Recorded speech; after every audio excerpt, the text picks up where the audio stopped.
toda la iglesia dice, amén. Gloria a Dios. Vamos a ocupar esta mañana una porción de 2 de Corintios, capítulo 11. Quiero leer desde el verso 1 hasta el verso 4. Y quiero compartirle o quiero que meditemos bajo el tema cristianos extraviados.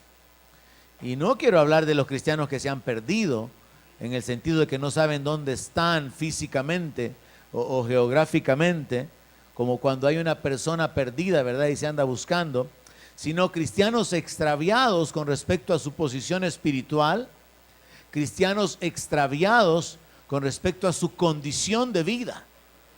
Porque uno puede estar en un lugar físicamente, no se ha perdido geográficamente, pero puede estar perdido en su mente, puede estar perdido en su condición personal, puede estar perdido en su condición espiritual. Y quiero hablarles sobre este tema porque del pasaje que vamos a leer he extraído esa idea. Y quiero esta mañana entonces predicar o compartir bajo el tema de cristianos extraviados, pero también quiero mostrarle que hay por lo menos 10 fuentes del engaño que el creyente tiene que identificar y que tiene que vencer a manera de obstáculos que se presentan en la vida. Así que leemos la palabra de Dios en 2 de Corintios 11, verso 1, y el apóstol Pablo escribió lo siguiente: ojalá me toleraran un poco de locura. Sí, tolérenme, porque yo los celo con celo de Dios, porque los he desposado con un solo esposo, para presentarlos como una virgen pura a Cristo. Pero yo tengo el temor de que así como la serpiente con su astucia engañó a Eva, sus sentidos también sean de alguna manera extraviados de su sincera fidelidad al Señor Jesucristo. Porque si viene alguno predicando a otro Jesús que el que ya les hemos predicado, o si reciben otro espíritu que el que ya han recibido, u otro evangelio que el que ya han aceptado, bien lo toleran. Creo que este pasaje tiene tres divisiones principales que quiero señalar antes de ir a los detalles profundos de la meditación de esta mañana. Y es que primeramente el apóstol Pablo muestra su corazón como un padre espiritual. Como apóstol, de hecho el apóstol Pablo y el apóstol Juan tratan a los creyentes como hijitos. Y yo creo que llega un punto en la relación espiritual donde uno puede llegar a ver a las personas como hijos. Y luego quizá cuando alguien ya se siente bastante viejito, lo mira como hijitos. Y yo por eso no he llegado todavía por ahí. Pero Pablo tiene y muestra su corazón de padre, su celo, su amor por la obra de Dios, como siervo de Dios, y él quiere tener fruto. Él dice: miren, yo quisiera que me toleraran. Si creen que estoy loco, si creen que soy duro, si creen que estoy ejerciendo demasiada presión sobre su vida, sopórtenme, porque yo lo hago porque tengo un celo por ustedes. Tengo un anhelo por ver fruto, por ver que mi trabajo tiene resultado. Y entonces él está diciendo: yo los he comprometido a ustedes. Como una virgen se compromete para participar del desposorio, yo los he comprometido a ustedes y yo tengo ese celo de que al final ustedes cumplan aquello para lo cual yo los he alcanzado o yo los he llamado. Así que lo primero que encuentro en el pasaje es el corazón del apóstol Pablo como un siervo. Pero luego veo lo que es el sufrimiento de Pablo por sus discípulos cuando él dice en el verso 3: pero temo.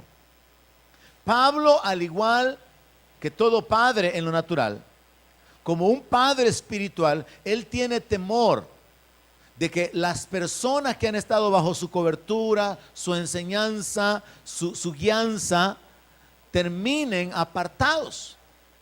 Todo padre, cuando los hijos comienzan a salir solos, comienza a tener esa inquietud, y no ha venido, y ya es tarde, y a saber dónde estará, y a saber si ya comió. Todo padre, a medida que los hijos van saliendo de la casa, comienza a tener ciertos temores sobre las amistades, sobre las actividades, sobre la condición de los hijos. Y todo padre vive como con esa incertidumbre hasta que llega a descansar en el Señor y aprende que lo que tiene que hacer es orar por sus hijos. Pero Pablo, como un padre espiritual, también tiene un temor por la condición espiritual de los hijos. Y yo creo que todo pastor verdadero que realmente ama a la congregación y que quiere ver a su pueblo desarrollarse, vive como con ese temor. Y el temor es que ya que se tiene el precedente de que el diablo usó su astucia, confundió a Eva, la engañó, la hizo caer en el pecado y la utilizó para hacer que Adán pecara contra Dios, Pablo vive con este temor, que los creyentes de Corinto también sean engañados y que de alguna manera, habiendo llegado a un punto de fidelidad, de entrega, de devoción al Señor, el diablo con su astucia logre hacerlos retroceder. Y de aquí es donde yo extraigo el tema, cristianos extraviados. Porque usted puede estar aquí y nunca se pierde para venir a la iglesia. Ya sabe que es Segunda Avenida Sur, número 517. En otras palabras, Avenida Monseñor Romero Sur, 517. 50 metros al sur del ex local o del local del ex cine Apolo. Usted no se pierde para venir a la iglesia, pero anda dando vía en lo espiritual. Está perdido en cuanto a sus convicciones. Está perdido en cuanto al nivel de temor. Está perdido en cuanto al nivel de devoción. No hay una verdadera adoración, un verdadero deleite. No hay un anhelo por la palabra. Está extraviado de su sincera fidelidad. Antes como que podía testificar que tenía una relación con Dios, una comunión con Dios. Hoy sabe que se ha enfriado, pero no le importa. No lo agarre personal, hermano. Agárrelo como que por usted lo estoy diciendo. Amén. Ok, entonces, el asunto es que uno puede saber geográficamente dónde se encuentra, económicamente cuál es la posición que tiene de deudas o de bonanza. Uno puede saber la posición en cuanto a la familia, relaciones familiares y un montón de cosas con respecto a la vida de uno, pero uno puede estar extraviado. Y Pablo vive con ese temor y esa es la segunda parte importante de este pasaje. Pablo expresa el corazón de un padre diciendo: yo tengo un temor por ustedes. Y recuerden que él les está escribiendo una carta. Él está lejos, no está ahí para corregirlo. Al igual que yo no estoy con usted cada semana. Yo no sé qué hace usted. Yo no sé cómo vive usted. Pero al igual que el apóstol Pablo, yo tengo temor que haya algunos que al final, por causa de su tibieza espiritual, sean desechados por el Señor. Yo creo que al igual que todo pastor que anhela que la iglesia crezca, que se desarrolle, existe un temor y al mismo tiempo un entendimiento de que es así, porque Jesús dijo que la puerta de la salvación es estrecha y son pocos los que la hallan. En toda congregación hay gente que se está engañando a sí mismo, y Pablo dice que si alguien cree ser algo no siendo nada, se engaña a sí mismo. Entonces existe gente que cree que es cristiana, pero no viven como cristianos. Existen personas que cantan y tienen participación dentro de la iglesia, pero cuando somos medidos y calificados por Dios, no llegan a verdaderos adoradores. No son adoradores en espíritu y en verdad. Y ahí es donde nosotros tenemos que examinar nuestra condición. Y por eso es que quiero retarlo esta mañana. No quiero avergonzarlo, no quiero que se sienta humillado, maltratado a través de un mensaje que no edifica. No, yo quiero que usted analice esta mañana cuál es la posición en la que usted se encuentra. Y recuerde que no es solamente por usted, sino para las personas que puedan recibir esta enseñanza a través de nuestro canal en YouTube. Así que el apóstol Pablo dice: yo tengo un temor. Mi temor es que el diablo los engañe. Los padres viven con el temor: y si mi hija sale embarazada. Los padres viven con el temor: y si mis hijos caen en drogas, y si mi hijo se encuentra una nuera que no era y vive toda la vida así.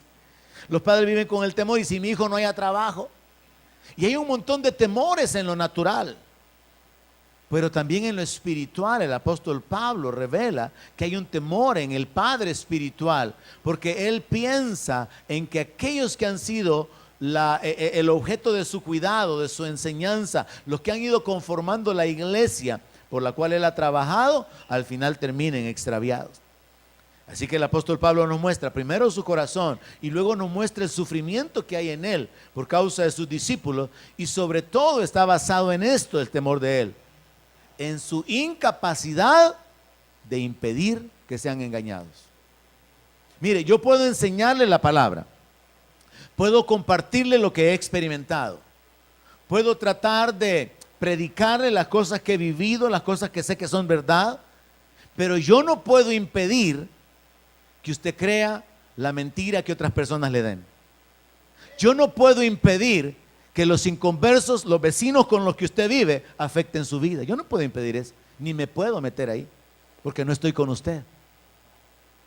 Yo puedo compartirle la palabra, puedo enseñarle, puedo instruirle, pero yo no tengo el alcance, la capacidad de que usted no sea engañado con alguna enseñanza de la radio, con alguna enseñanza de la televisión, de algún movimiento pseudocristiano, y que usted comience a vivir un estilo de vida afectado por lo que otros le han dicho.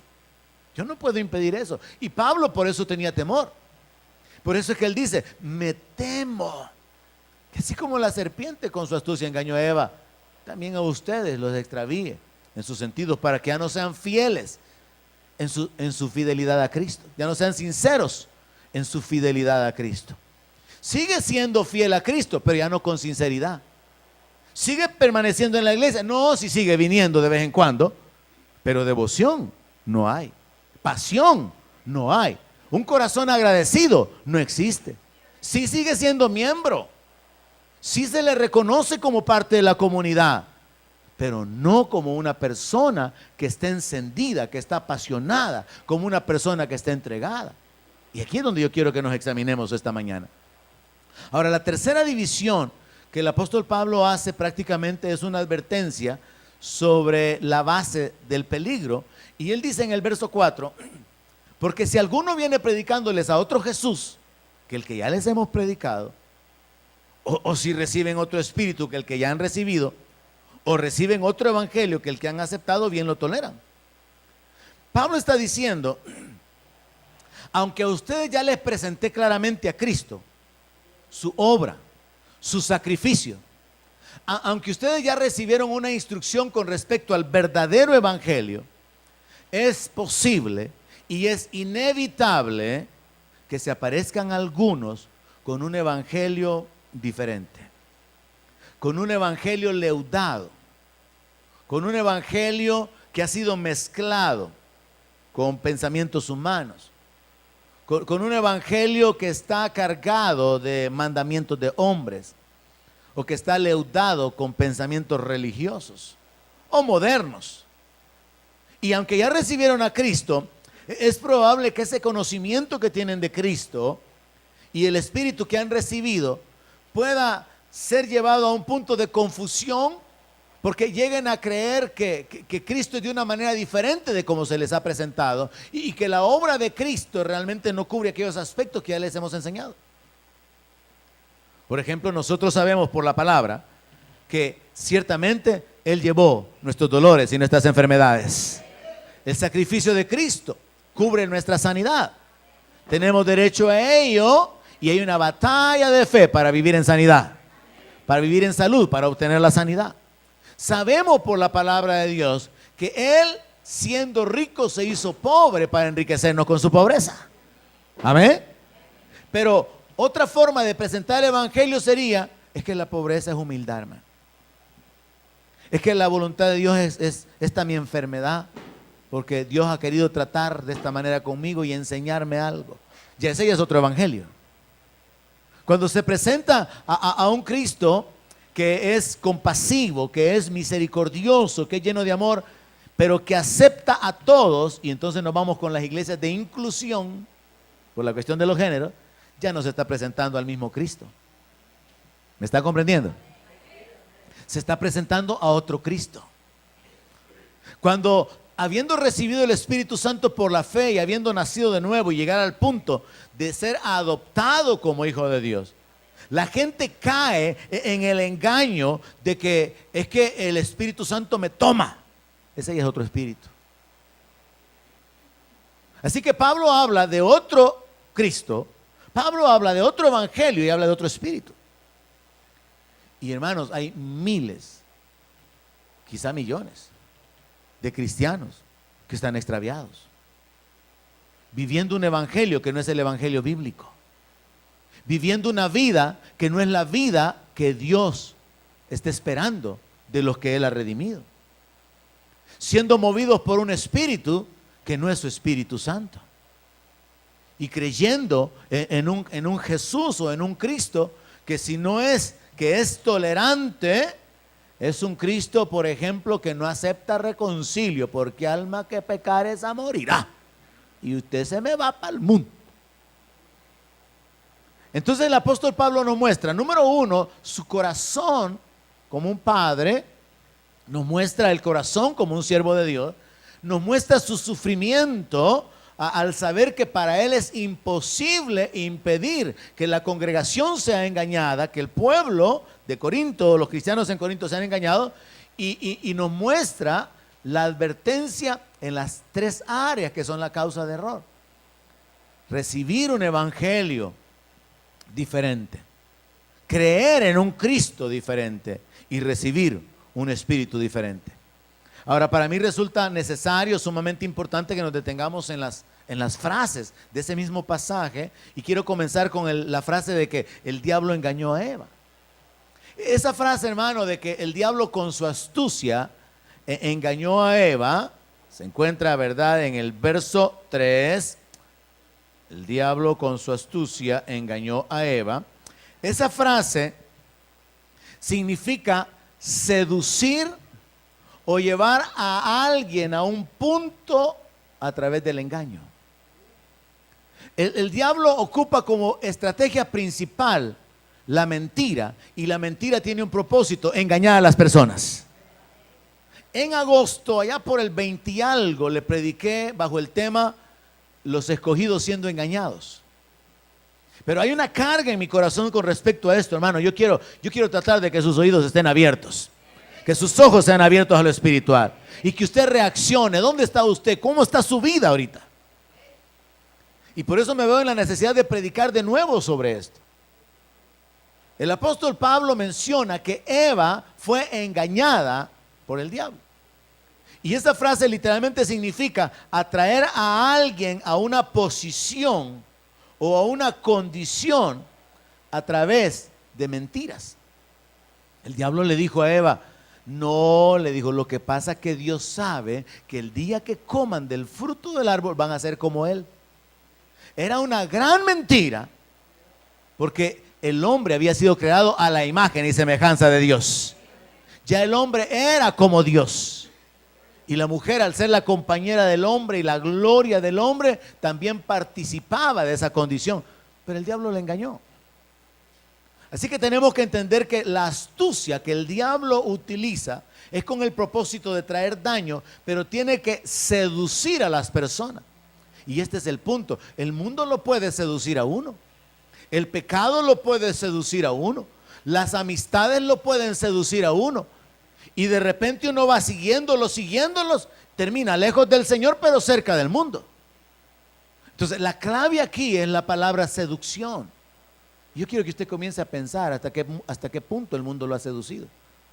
Hasta qué punto usted se ha alejado del Señor por seguir los engaños del diablo, por seguir las enseñanzas, los pensamientos, la forma de pensar del mundo. Hasta qué punto usted ha dejado de ser sincero en su fidelidad a Cristo. Sí, sigue creyendo en Él, yo no estoy hablando de eso. Sí, sigue congregándose, pero en su corazón ha habido un cambio, porque ha sido seducido, ha sido engañado.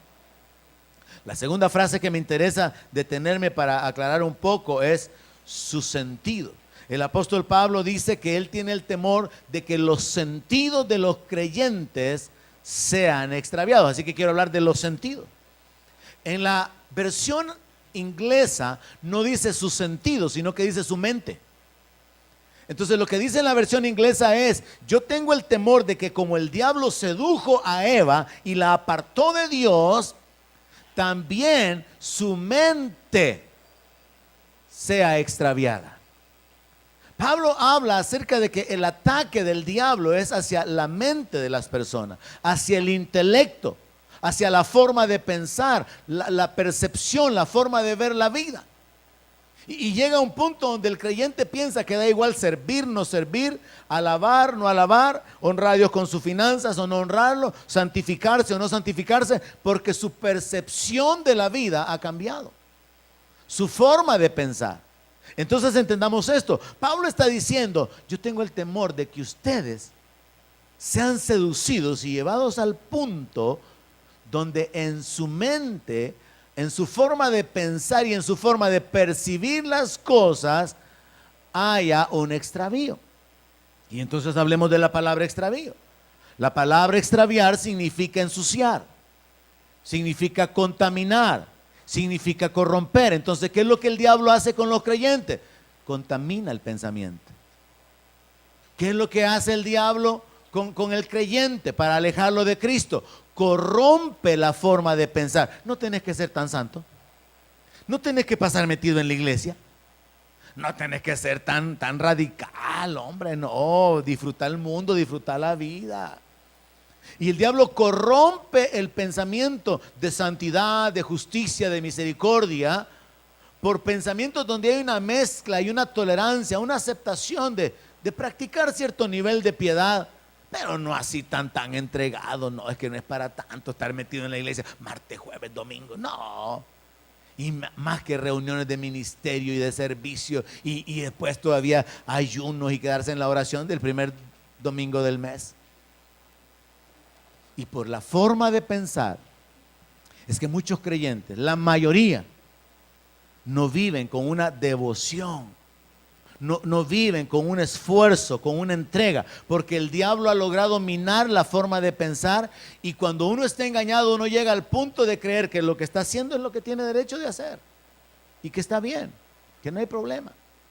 Entonces Pablo está diciendo que el diablo seduce, que atrae con engaños, y Pablo está diciendo que él tiene el temor de que el diablo pueda atacar la mente, la percepción, el intelecto de los creyentes, y que ensucie, contamine o corrompa su forma de pensar o su intelecto. Y entonces la última frase que es importante detenernos es cuando él dice de la sincera fidelidad a Cristo. Pablo tiene el temor de que los creyentes en Corinto, que han estado enfrentando una gran cantidad de problemas, recuerde que tuvimos un estudio sobre toda la primera carta, que habían pecados sexuales, que habían pecados de preferencia, de acepción de persona, que no respetaban el tiempo de la Santa Cena, o sea que no había una actitud espiritual, eran tan carnales que algunos hasta se emborrachaban en la iglesia. Pablo aborda una serie de aspectos que son problemas en la iglesia. Y ahora en esta carta él dice, yo me doy cuenta que el diablo ha estado trabajando y tengo el temor de que algunos de ustedes terminen perdidos, terminen extraviados.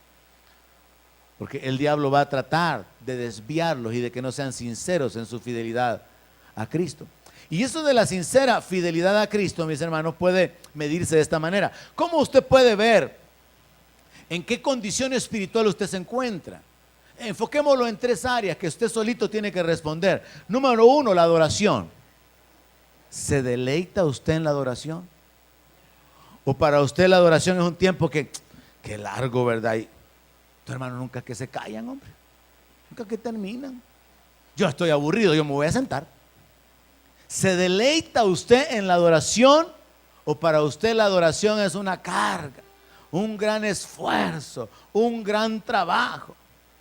¿Se deleita usted en la adoración hasta el punto de que vive una vida continua de adoración? ¿O lo que se oye en su casa son pachangas y gelengues? Y cuando viene a la iglesia usted no tiene palabras para adorar, porque usted está más metido en el mundo que en el reino. Primera forma de medir su sincera fidelidad a Cristo es su devoción en la adoración y la libertad para adorar a Dios. Porque en esto, hermano, hay una conexión espiritual que debe de ser permanente, no el domingo. ¿Sabe que el creyente que espera el domingo para conectarse con Dios no lo logra? Porque uno no puede venir, hermano, como que si se encendiera un interruptor, ¿verdad?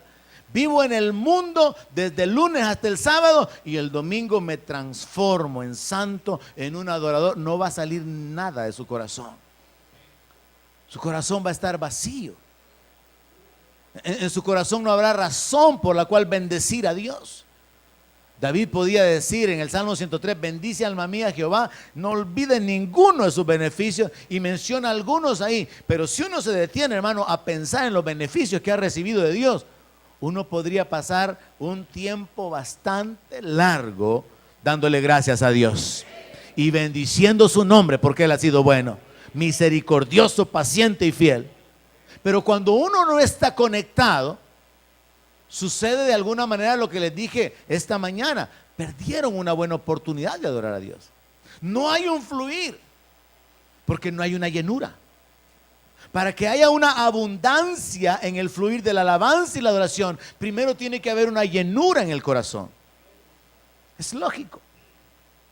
Entonces hay que medir nuestra sincera fidelidad a Cristo en este nivel, en esta área, perdón, en el nivel de la adoración. La segunda área es la revelación de la palabra. ¿Cómo está su interés por la palabra de Dios? ¿Tiene usted la devoción de leer la palabra por iniciativa propia? ¿Tiene usted el interés personal de que Dios le hable? ¿Tiene usted la iniciativa de tomar notas, de escribir textos, de apropiarse de escrituras?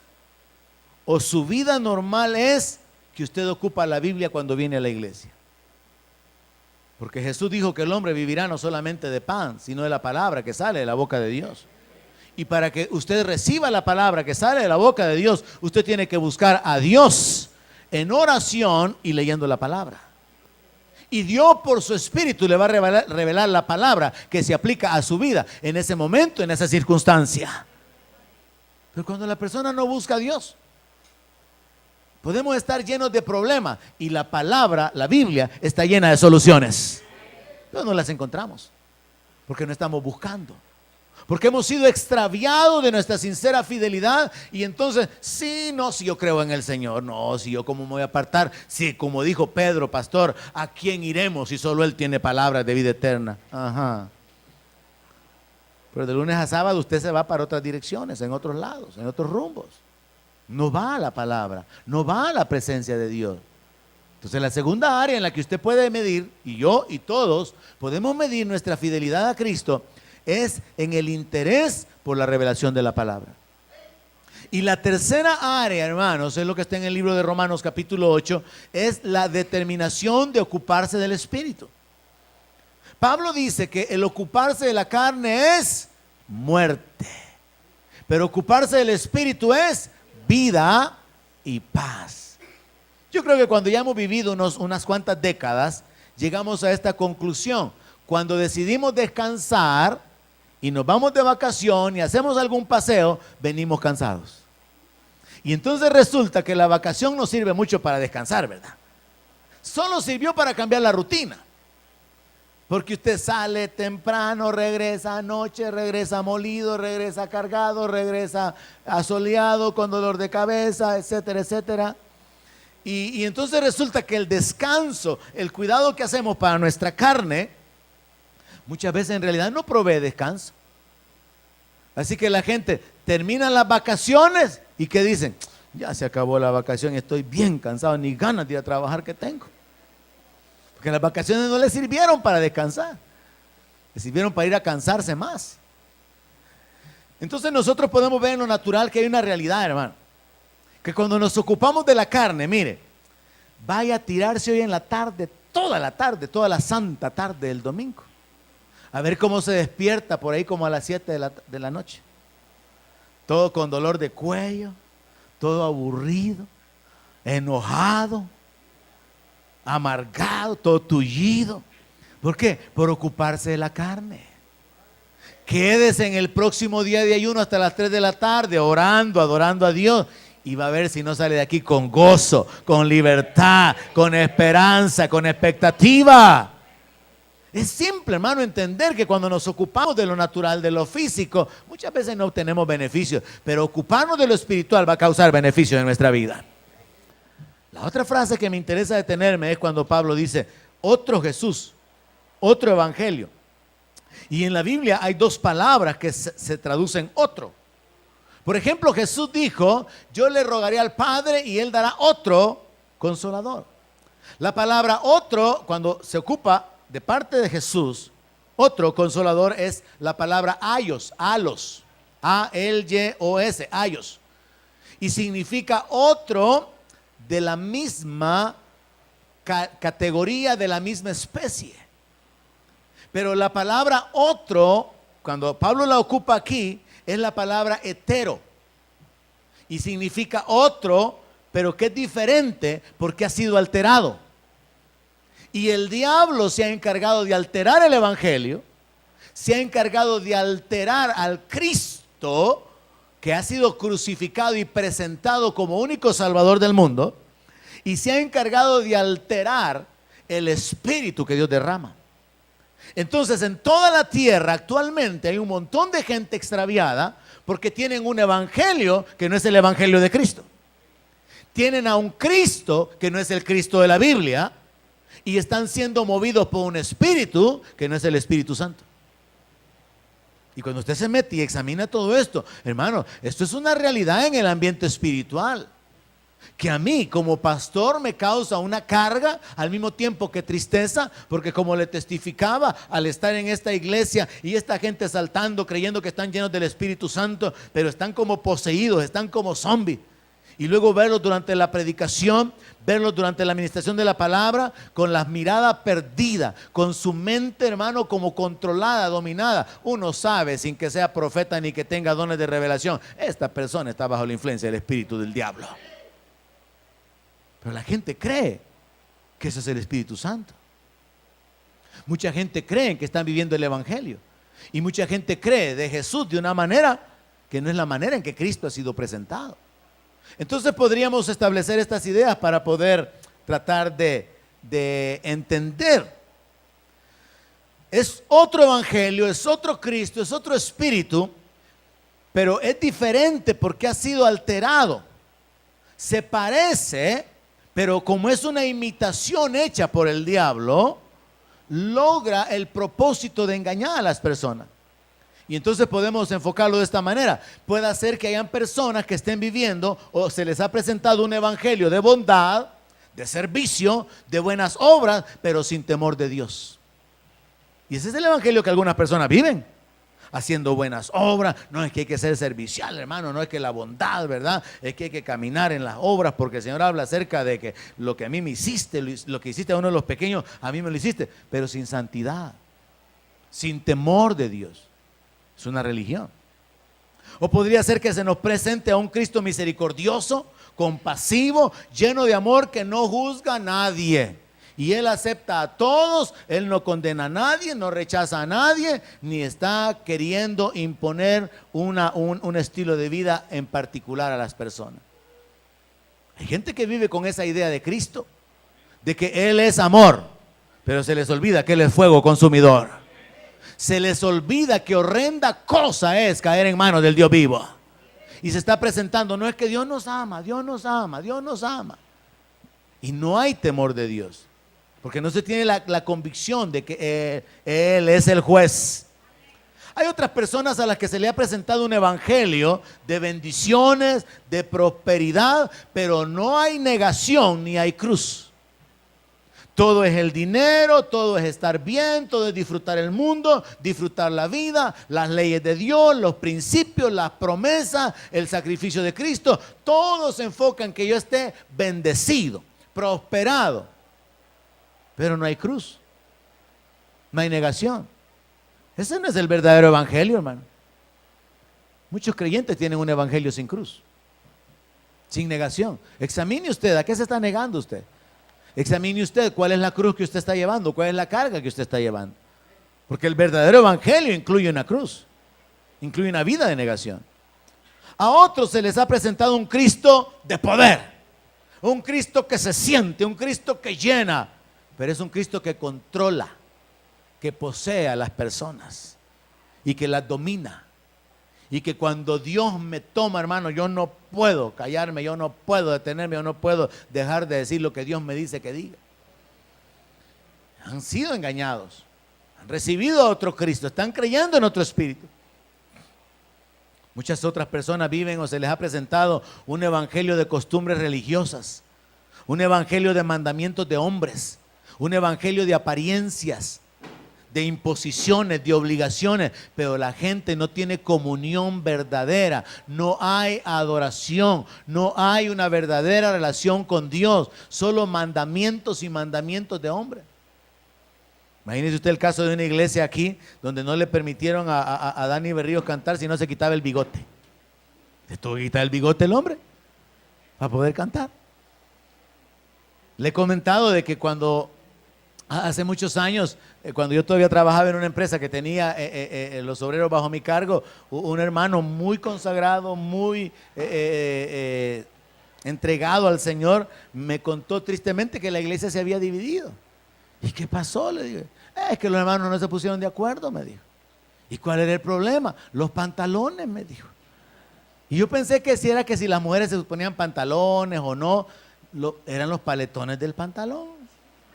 La iglesia se dividió, hermanos, porque unos decían que los pantalones con paletón, como yo ando ahorita, eso es vanidad, eso es del mundo. Así que yo ando pecador ahorita, hermano, oren por mí. Y otros decían que los pantalones, los que se oponían a los paletones decían que los pantalones tenían que ser lisos, así, sin tanta cosa. Y la iglesia se dividió por eso, ¿se imagina usted, hermano? La iglesia se dividió por los paletones en el pantalón, hermano. Eso no es el evangelio. Pero hay millones de personas que han sido extraviadas. ¿Cuál es el tema del mensaje de hoy? Cristianos extraviados. Cristianos que no entienden, que han sido alejados de su relación con Dios, de su comunión con Cristo, que están viviendo un evangelio a su manera, porque su percepción, su forma de pensar ha sido corrompida, ha sido leudada. Piensan que tienen confianza en Dios, que tienen comunión con Dios, pero han sido extraviados.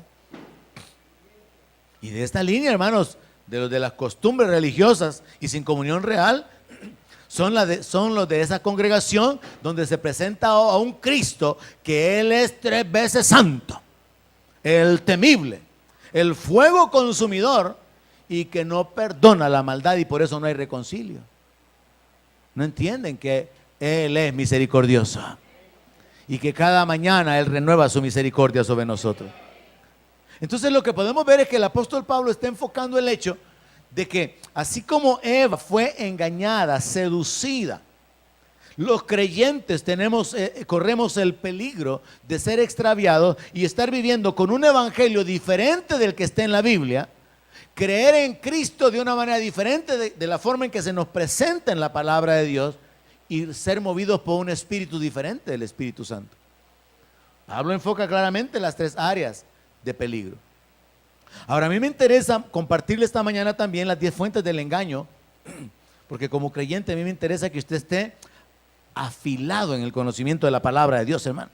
Que usted esté despierto, que usted esté bien instruido. Y quiero compartirle 10 fuentes del engaño, porque el mundo está lleno de engaño. ¿Por qué? Porque el mundo está bajo el poder del maligno. Y el diablo es padre de mentira. Y la primera fuente de engaño es el diablo. Según Revelaciones o Apocalipsis capítulo 12, verso 9, allá en el tiempo de la gran tribulación se va a dar un evento, una lucha en el cielo, pero yo solo quiero extraer una frase con la que se identifica el diablo. Dice en Apocalipsis 12:9, y fue lanzado fuera el gran dragón, la serpiente antigua, que se llama Diablo y Satanás, para que quede bien claro, el cual engaña al mundo entero. La primer fuente de engaño es el diablo. El diablo está interesado en desviar a la criatura de la relación correcta con el Creador. El diablo trabaja en el engaño, tiene un ministerio de engaño. Jesús viene y dice, yo soy la verdad. Debe decir gloria a Dios, hermano, y amén. Porque Jesús es la verdad. Jesús es la fuente de la verdad. Y la palabra de Dios es la fuente de la verdad. Y el Espíritu Santo nos ayuda a conocer la verdad. Pero el diablo es padre de mentira. Segunda fuente, espíritus demoníacos. 1 Timoteo 4:1. Pero el Espíritu dice claramente que en los postreros tiempos algunos apostatarán de la fe, escuchando a espíritus engañadores. Hay un mover en el ambiente espiritual con espíritus que engañan a la gente, con falsas experiencias, con falsas doctrinas. Hay un mover en el ambiente religioso de espíritus engañadores. Así que los demonios son la segunda fuente del engaño.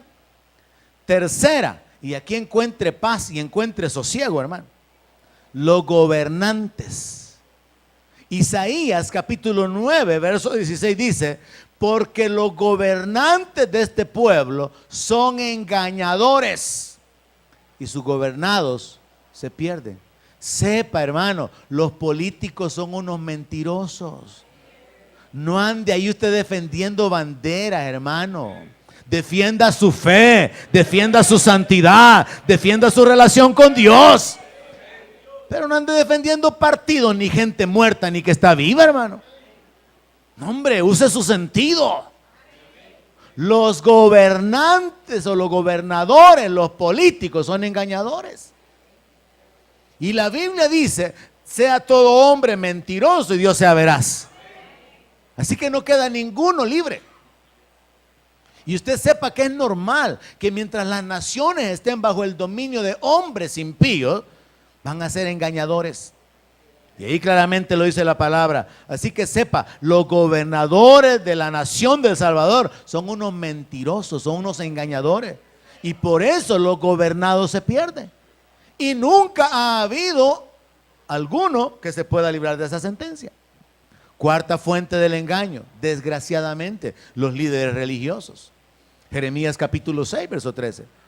Porque desde el más chico de ellos hasta el más grande, cada uno sigue la avaricia, y desde el profeta hasta el sacerdote, todos son engañadores. Lo que el profeta está revelando en este punto de la historia de Israel era que la corrupción y la inmoralidad que había, la condición espiritual de su pueblo, del pueblo de Dios, era que dentro de los líderes religiosos no había nadie que tuviera temor que caminar en santidad. Y desde el más pequeño hasta el más grande, todos eran personas llenas de avaricia, mentirosos. Y entonces la frase final dice: desde el profeta hasta el sacerdote, todos son engañadores. Es cierto, hermano, que hay un montón de pastores mentirosos y sinvergüenzas. Y es cierto que hay un montón de hermanos también que son tramposos, mentirosos y sinvergüenza. Así que desde el miembro más pequeño hasta el más famoso, encontramos una gran cantidad de personas que son engañadores. Pablo habló de falsos profetas, falsos maestros, falsos hermanos. Y aquí el profeta era un engañador. El sacerdote era un mentiroso. Y Jesús también habló acerca de los falsos cristos. Así que la cuarta fuente del engaño son los líderes religiosos. Ahora, ¿para qué se lo estoy enseñando? Para que usted sepa que estos son los obstáculos que usted tiene que vencer en la vida. No dejarse engañar por el diablo. No dejarse engañar por espíritus demoníacos. No dejarse engañar por los gobernantes. No es que hoy sí, hermano, en las próximas elecciones ya va a haber. No agarre cuerda, hermano. No dejarse engañar por los líderes religiosos. Dependa de Dios y del Espíritu Santo y de su palabra. Quinta fuente, los hombres. Efesios capítulo 4, verso 14. Para que ya no seamos niños fluctuantes, llevados por doquiera de todo viento de doctrina, por estratagema de hombres que para engañar emplean con astucia las artimañas del error. Hombres que para engañar emplean con astucia la habilidad que el diablo tiene, la astucia, para poder proyectarse, para poder seducir, para poder atraer, para poder corromper la forma de pensar. Así que fuente número 5 son los hombres en general. Y por eso la palabra de Dios contiene incluso una maldición. Dice: maldito el varón que confía en el hombre, pero es bendito y bienaventurado el que confía en Dios.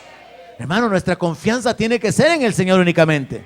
Que Dios va a usar personas, Él decide si usa personas, si usa animales, si usa al diablo, si usa a quien Él quiera usar. Pero su confianza y su dependencia tiene que ser en Dios. Así que la fuente número 5 son los hombres. Y similar, la fuente número 6 son los pecadores. Proverbios capítulo 1, verso 10. Hijo mío, si los pecadores te quisieren engañar, no consientas. Hay algunos hermanos que están rodeados de pecadores y pecadoras y lo que ellos les dicen, sí, está bueno, sí, vámonos. ¿A qué horas le? Ay, Dios mío, ¿hasta cuándo, hermano? Vea la lista que estamos haciendo. Comienza con el diablo, continúa con los espíritus demoníacos, avanza con los gobernantes, baja hasta los hombres, seguimos con los pecadores. Recuerdo en una ocasión hace muchos años iba para Guatemala en una cuestión de trabajo, y en el camino, en el bus donde yo iba, se sentó a la par mía, o iba a la par mía un hombre que en el camino comenzó a platicarme que él hacía negocios, iba allá a traer mercadería para acá y de aquí llevaba cosas para allá. Y yo en la plática me identifiqué como cristiano. Y él también, no, yo también, me dijo, yo soy cristiano. Y qué bueno, hermano, ya nos tratamos de hermano, ¿verdad? Porque cuando usted encuentra a un hermano, aunque sea un desconocido, se conecta, ¿verdad? Y entonces ya ahora éramos hermanos, platicando. Pero ¿qué cree, hermano? Era un hermano sin vergüenza. Era un hermano pecador. Y usted tenga cuidado de los hermanos pecadores, hermano. De aquellos que los jalan al pecado en lugar de jalarlo a la santidad. De aquellos que los jalan a que usted sea más mundano. A que recuerde su estilo de vida del pasado en lugar de jalarlo a un estilo de vida de devoción, de adoración, de comunión con Dios. Tenga cuidado, hermano. Cuando llegamos a la terminal en Guatemala, me dice, hermano, me dice, ¿y usted dónde se va a quedar? Yo le dije, yo ya sé dónde me quedo, yo conozco aquí y tengo un lugar donde quedarme, así que me dirijo a tal y tal parte. Mire, me dijo, ¿y por qué no nos quedamos juntos? Nos quedamos cerca, me dijo. ¿Y usted para dónde va? Pues le dije, yo me puedo quedar en cualquier lado, me dijo, y si quiere nos vamos a ir por donde usted dice, me dice. Porque míreme, lo que yo le quiero proponer es esto, me dijo. En la noche, me dijo, nos vamos por ahí, me dijo, yo conozco unos lugares, me dijo, donde hay muchachas, me dijo. Y pues sí, se pone alegre el asunto. Y pues sí, me dice, como aquí nadie nos conoce, me dice. Y entonces, pues. Y entonces le digo yo con el celo de Jehová, ¿verdad? Me revestieron. ¡Ay, santo! Y le digo yo al hombre porque ya a partir de ya no lo traté como hermano. No, hombre, le digo, usted es un sinvergüenza, le digo yo. Es posible que aquí nadie nos conozca, pero Dios nos está mirando. Así que usted agarre su camino, que yo me voy por el mío. Y lo dejé ahí, hermano. Los pecadores van a tratar de atraerlo, de seducirlo. Una cervecita, una bailadita, así no es malo, hombre. Vení de vez en cuando, una vez al año, a nadie le hace daño. ¿Verdad que así dice, verdad? Así que la fuente número 6 son los pecadores, hermano. Muchos cristianos han aceptado que los pecadores, que son sus amigos, moldeen su vida. Algunos, el diablo ha tenido que ocupar espíritus asignados directamente a ellos. Pero otras personas se los engancha. ¿Me entiende la diferencia? Con algunos el diablo necesita demonios. Pero otros son tan sencillos de enganchar que el vecino se los engancha. El primo, la prima. Y van caminando alejados de su sincera fidelidad a Cristo porque sus sentidos han sido extraviados. Séptima fuente de engaño, nuestra naturaleza pecaminosa. Efesios 4, 22. En cuanto a la pasada manera de vivir, despójense del viejo hombre que está viciado conforme a los deseos engañosos. Mientras estamos en el cuerpo, hermano, hay ciertos deseos, hay cierta inclinación. Nuestra naturaleza de pecado nos va a tratar de inclinar, va a tratar de dirigir nuestra vida. Y entonces podemos establecer que la séptima fuente de engaño es nuestra misma naturaleza humana. Usted puede pensar de cierta manera, sentir de cierta manera, querer ciertas cosas, y usted tiene que identificar si eso es su naturaleza caída que está queriendo manifestarse. Porque creo que es el apóstol Santiago que enseña que cada uno es seducido por su propia concupiscencia. Y luego el pecado se concibe y se da a luz. Pero hay un engaño que se origina en nuestra propia naturaleza, y esta fuente de engaño está conectada con la siguiente, número 8, el corazón. En Jeremías 17:9 dice que engañoso es el corazón más que ¿qué? Más que todas las cosas, y perverso, dice. El corazón es engañoso, es fuente de engaño. No es que yo creo, es que yo siento, es que yo pienso. Pero hay maldad en el corazón, hay engaño en el corazón. A menos que sea renovado por el Espíritu Santo y guiado por el Espíritu Santo. Ahí hay seguridad. Pero el corazón viene a ser una fuente de engaño, y por eso en Abdías capítulo 1, verso 3, Dios por medio del profeta le revela al pueblo una clave de vida espiritual que tenemos que tomar para nuestra ventaja, hermano. Dios le dice al pueblo por medio del profeta Abdías: la soberbia de tu corazón te ha engañado. ¿Sabe usted que el pecado del diablo fue el orgullo? Amén. Se enalteció. Y sabe usted que cuando el diablo encuentra a un orgulloso, fácilmente lo engaña y lo lleva en la dirección que él quiere. Dios mira de lejos al altivo, al soberbio, pero el diablo toma ventaja de nuestra soberbia para engañarnos. Dios por su parte habita en las alturas, pero también con el de corazón contrito y humillado, con el quebrantado de espíritu. ¿Alguien dice amén? Porque la comunión íntima de Dios es con los que le temen. A los humildes es a los que Dios les da gracia. Entonces el diablo escoge a los orgullosos y Dios escoge a los humildes. Y entonces Dios le revela al pueblo por medio del profeta: es la soberbia de tu corazón la que te ha engañado. En tu corazón hay una arrogancia, hay un orgullo que no te permite ver, no te permite ser y actuar como debes de hacerlo delante de la presencia de Dios. Y luego se agrega ahí una frase, ¿verdad? Tú que moras en las hendiduras de las peñas, en la altísima morada, que dices en tu corazón: ¿quién me derribará a tierra? Confianza propia, autosuficiencia, independencia. Es mejor humillarse, porque cuando sea tiempo Dios nos va a levantar. No es bueno enaltecerse, porque después del enaltecimiento viene la caída, viene la humillación. Pero entonces vemos acá como octava fuente del engaño nuestro corazón. Así que usted tiene que identificar si lo que está produciéndose en usted, la intención, la inclinación que hay dentro de usted, proviene de su corazón. Número 9, el pecado. Hebreos capítulo 3, verso 13.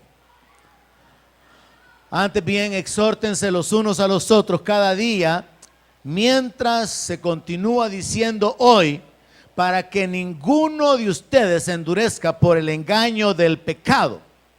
Hebreos 3:13. El pecado es engañoso.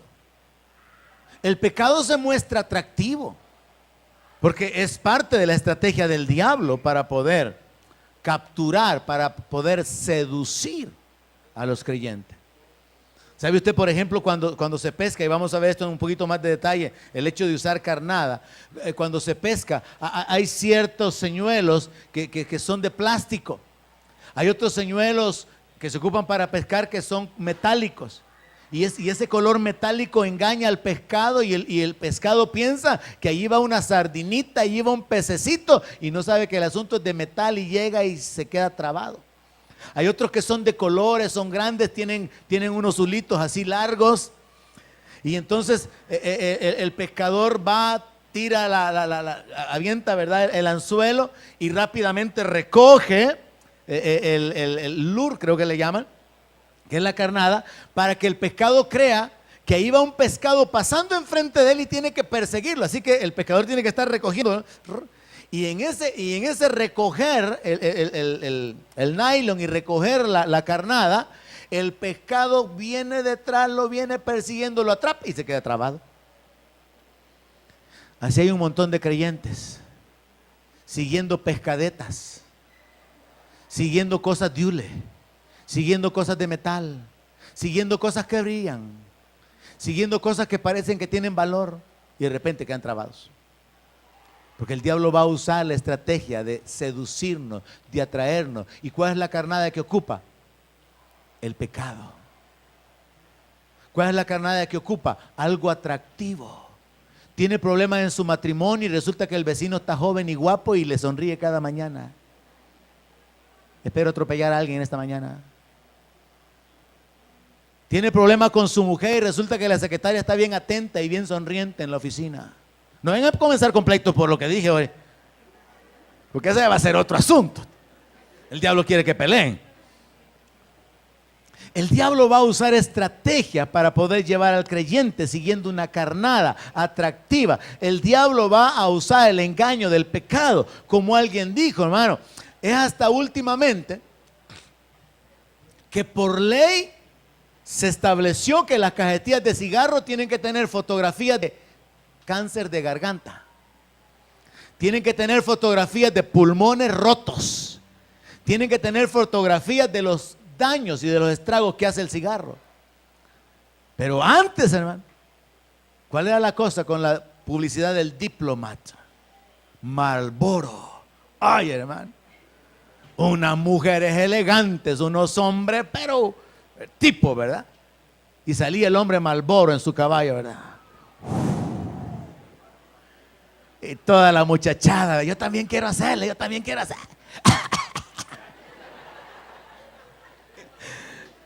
El engaño del pecado, el engaño del sexo, el engaño de las drogas, el engaño de la diversión, el engaño va a tratar de llevar al creyente a un punto donde va a ser destruido. ¿Sabe que curiosamente el hombre Marlboro murió de sida? Porque le decía, como alguien dijo, para poder hacer la publicidad, no se le presenta a la gente la verdad, se le presenta a la gente una mentira para que sea atractivo. Y en este punto de la fuente de engaño número 9, el pecado, ya estemos alertas y conscientes, hermano.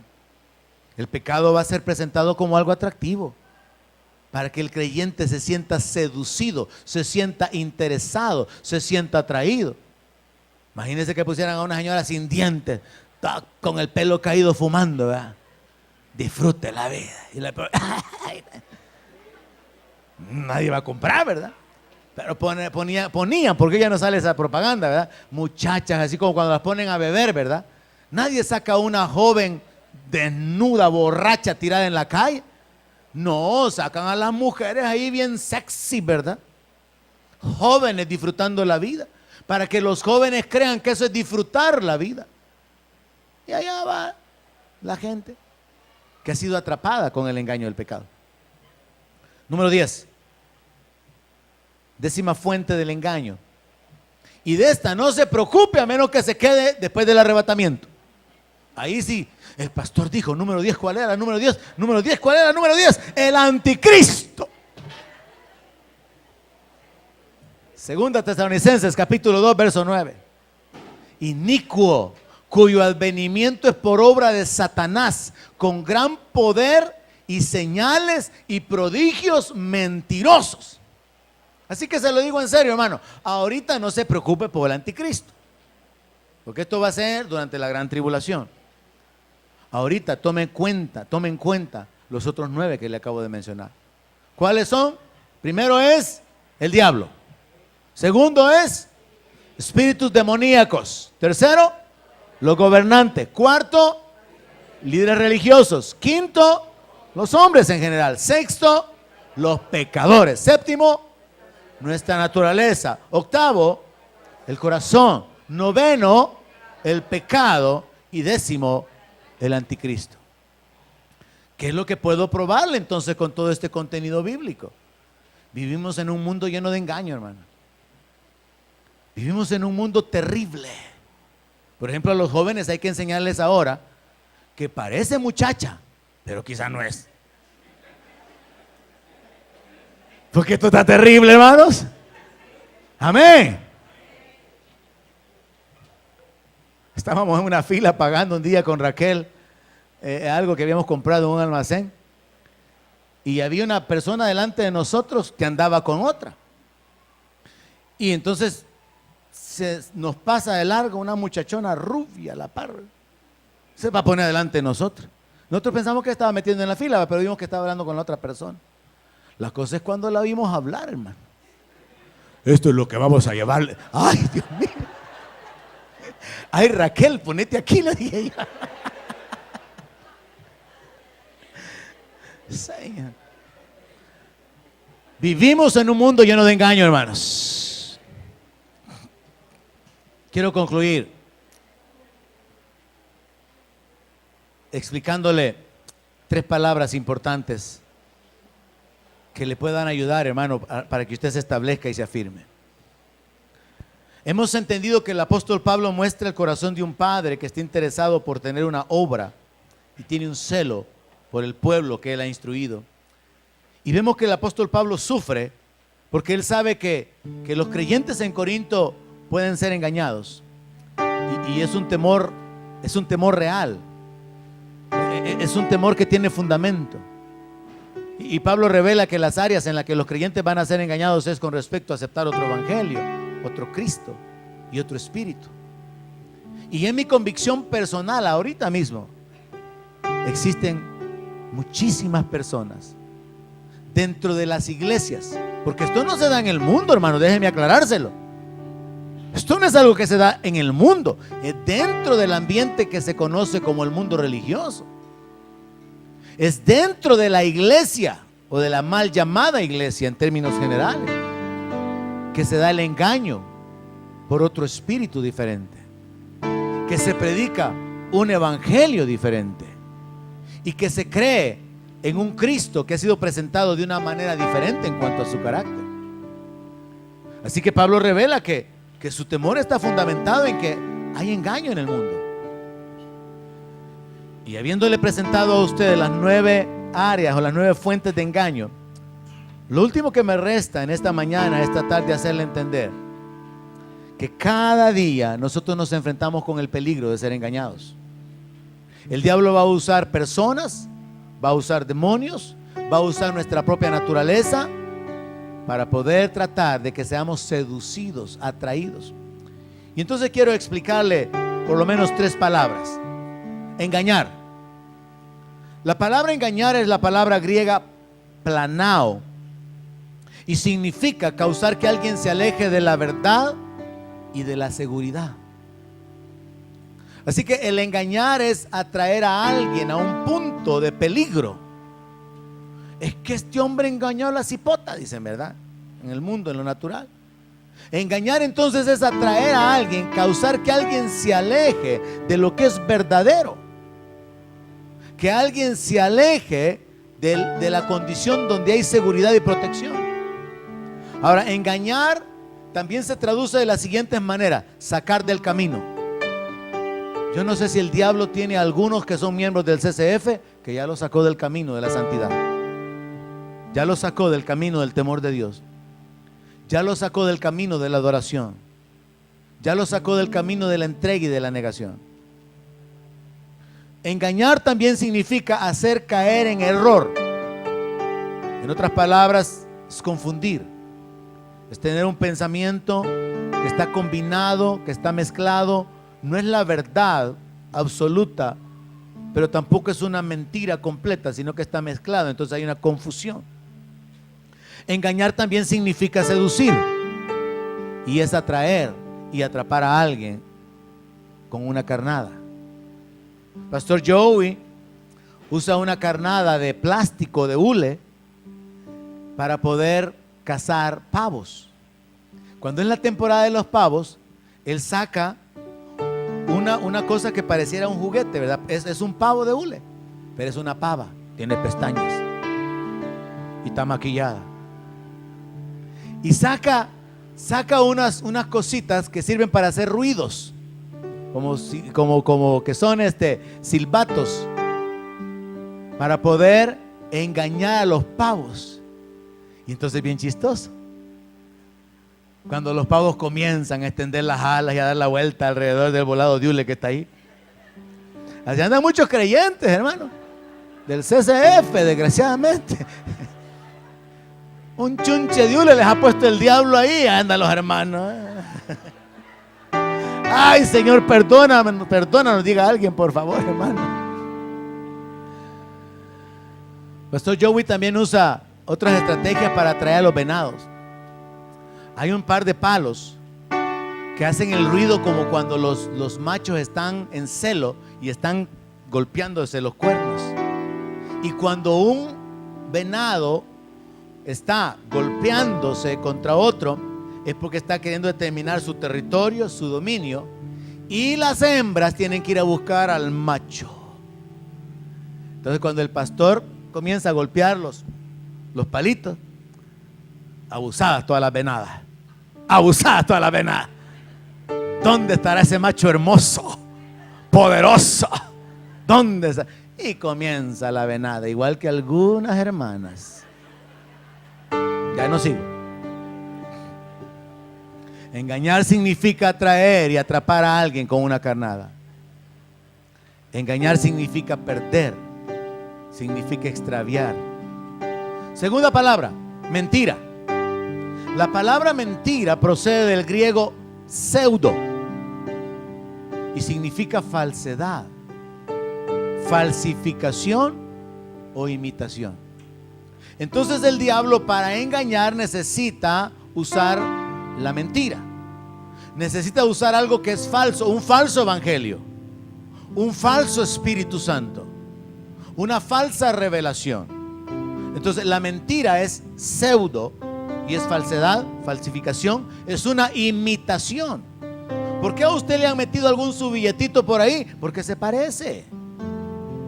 Porque la falsificación o la imitación trata de pasarse como el real, como el verdadero. Usted no agarraría un billete de $15, ¿verdad? Porque no hay. Ni de 7, ni de 8, ni de 3. No va a salir contento, ¿verdad? Mire lo que me dieron, billete de a 15. Se la bajaron con 15, no es que le dieron billete de a 15. Entonces el poder del engaño es que ocupa algo de lo que hay, algo real, y hay una imitación, hay una falsedad. Entonces el diablo ocupa lo falso, la falsificación y la imitación. Y enfoquémonos en lo que el apóstol Pablo explicó. Hay un falso evangelio o muchos falsos evangelios.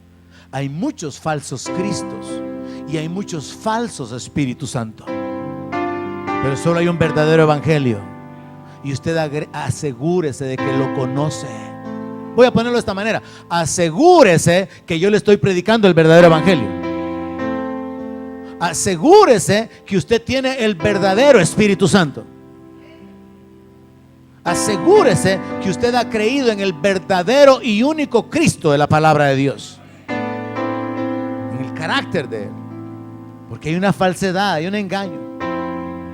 Finalmente, la palabra, última palabra que quiero compartirle es mentiroso. La palabra mentiroso es la palabra pseustes. Así como pseudo ocupa una P al principio en el griego, pseudo, la palabra mentiroso es pseustes. Sea usted pues, mentiroso, pseustes. Y significa un falsificador o uno que usa falsedades. Y esta es la palabra que se le aplica al diablo. Él es mentiroso, él es padre de mentira, él es un falsificador, usa falsedades, usa falsa doctrina, usa falsos hermanos, usa espíritus que van a suplantar al Espíritu Santo, usa falsedad para engañar al ser humano. Así que, hermano, al compartirle todo esto, mi amonestación final es esta. Póngase de pie, concluimos. Segunda de Pedro, capítulo 3, verso 17.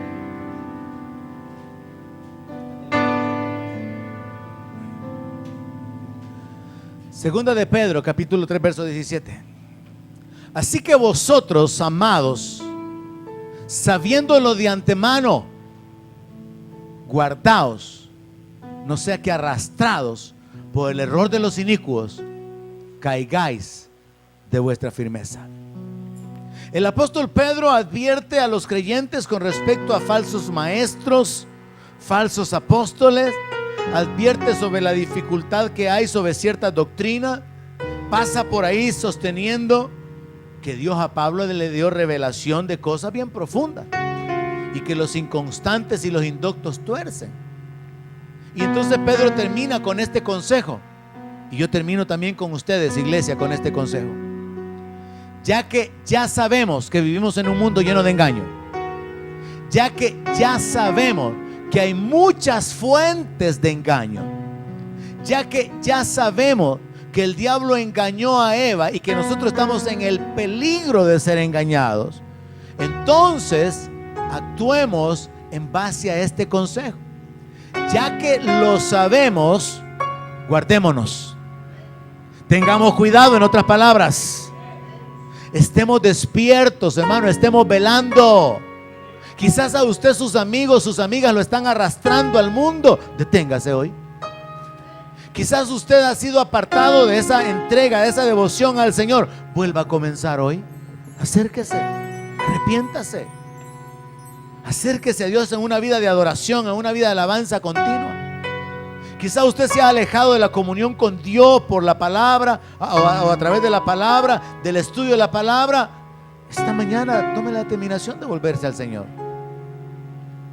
Pedro dice, si ya lo sabemos, guardémonos, para que no nos suceda que seamos arrastrados. Y esa palabra arrastrados en otras versiones es ser llevados o ser atraídos con los inicuos. Si usted, mi hermano, está corriendo, caminando con los impíos, con los inconversos, y usted no les está presentando a Cristo ni trayéndolos a la iglesia, usted está en peligro. Jesús tenía relación con los pecadores, comía con ellos, pero nunca pecó. Siguió siendo el Cordero sin mancha. Si usted está rodeado de personas que no le están ayudando, usted debería de alejarse de esas personas. Porque si usted no les está ayudando a ellas y no deje que su corazón lo engañe, no es que le pueda dar más tiempo más, porque como dice la palabra, 1 año más antes de cortar la higuera. Dios mío, lo tengo que agarrar de las orejas o cómo para que entienda. Si usted ya sabe que vivimos en un mundo lleno de engaño, guarde su corazón, acérquese al Señor, arrepiéntase de lo que tenga que arrepentirse, vuelva a comenzar. No vaya a ser que caiga de su firmeza y ya no se pueda levantar. Pablo escribió en Gálatas 6:3 que el que se cree ser algo no siendo nada a sí mismo se engaña. Llega a un punto donde el engañado queda en el engaño y ni cuenta se da. Y Santiago en el capítulo 1 verso 26 dice: si alguno se cree religioso entre ustedes pero no refrena su lengua, sino que engaña su corazón, la religión del tal es vana. La Biblia nos advierte, es nuestra responsabilidad responder ante esto. Quiero guiarle en oración, quiero ayudarle, quiero orar por usted, quiero bendecirle, quiero pedirle a Dios que nos ayude, que nos dirija, pero su decisión y su voluntad es importante. Así que si hay algo a lo que usted tiene que renunciar, le aconsejo que lo haga. Le aconsejo que se humille delante de Dios y le pida a Él su guianza. Voy a orar, y en la medida que usted considere que la oración que estoy dirigiendo está relacionada con usted, apropiese de esa oración y ore con todo su corazón. Padre celestial, te necesitamos. Necesitamos la revelación de tu palabra que solamente viene por tu Espíritu Santo. Te necesitamos a ti, Señor. Tu Espíritu, el Espíritu de verdad, que nos guiará hacia toda verdad. Donde mi palabra sea su alimento, allí